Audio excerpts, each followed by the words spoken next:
So hello friend, मैंने एक trade इधर सेटअप किया है जिसकी एंट्री है 25 पे। एसएल रखा है मैंने 15 पॉइंट का, और ये मैंने जीरो हीरो के लिए सेटअप किया है। जैसा कि आप टाइम देख सकते हो स्क्रीन पे, और 3:02 हो रहे। और इसका टारगेट जो मैंने निकाला है, वो टारगेट निकाला है मैंने इसका 94 के आसपास। एंड 94 इसलिए निकाला है क्योंकि मैंने देखा कि पिछली बॉडी को टच हुई थी 15 मिनट पे, इसलिए मैंने 94 निकाला है। लाइन आपको 90 पे दिखेगी, बट 94 का चांसेस है इसको निकलने का। अभी हमारे फेवर में ट्रेड है, तो हम इस ट्रेड से निकलेंगे नहीं।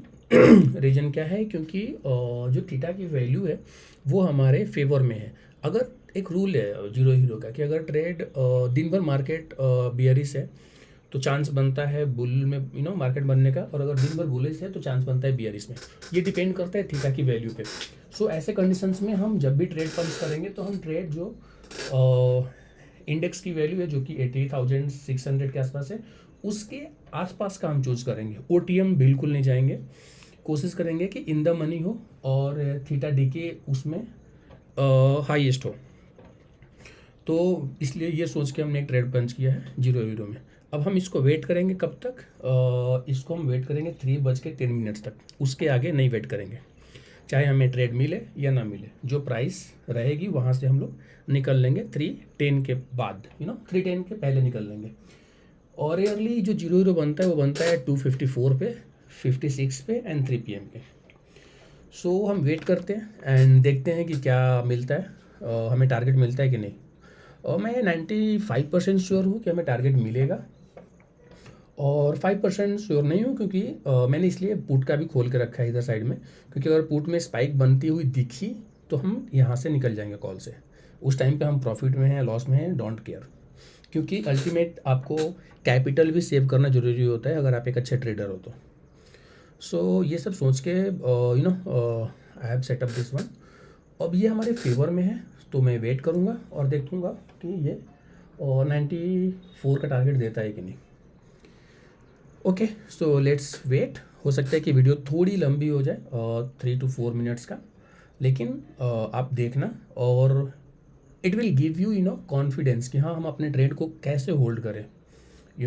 अब देखो कि पुट की जो प्राइस है वो गिर चुकी है, तो अब तो 100 में 100% श्योर है कि ये हमारे फेवर में आएगी।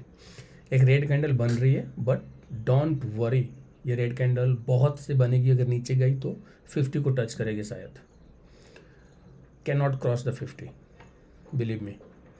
क्योंकि जो छोटी सी स्पाइक बन रही है पुट साइड में वो काफ़ी नहीं है वो मार्केट को वापस से गिराने के लिए। सो वेट करते हैं और देखते हैं कि ये yes, now it's time to go up up. Okay okay fine, 85 88, okay no problem. इसने टच करके ही आया, क्योंकि 2 पॉइंट्स के लिए इसने टच नहीं किया। फिर भी मैं बोलूँगा कि वेट करेंगे, क्योंकि जो मुझे दिख रहा है वो शायद आपको भी दिख रहा हो। एक दो रेड कैंडल बन रही है, बट ये वापस से 50 को टच नहीं कर सकता है। Yes, you should believe in me कि it will not touch this candle. जो 50 का टारगेट है नीचे में, वो नहीं टच करेगा और ये ऊपर निकलेगा। सो मैं देखता हूँ कि एसएल ट्रेल करता हूँ कि नहीं तो मैं कॉस्ट टू कॉस्ट रखूँगा। बट टारगेट है वो 94 ही है, उससे ना कम ना ज़्यादा। ज़्यादा मिला तो ठीक है, बट कम नहीं। ये रेड कैंडल जो हो रही है वो फॉर्म हो रही है वापस से ग्रीन में। Oh my God's, you can see this has crossed 94 and it is going beyond